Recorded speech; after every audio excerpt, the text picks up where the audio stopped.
Аз съм Славчо, готин музикант и шоумен, но от 35 години животът ми се обърна с главата надолу. Стресът от концертите, нередовният режим и постоянната тревога доведоха до проблем, за който не можех да говоря с никого – еректилна дисфункция. Периодът на мълчаливото страдание. Следващите 2 години бяха най-тежките в живота ми.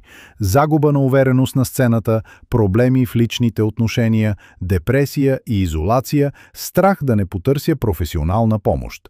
През септември 2024 доктор Петров, спортен лекар, ми обясни: проблемът ти е в кръвообращението. Азотният оксид разширява кръвоносните съдове, червено цвекло, спанак и тъмен шоколад ежедневно, плюс 30 минути кардио.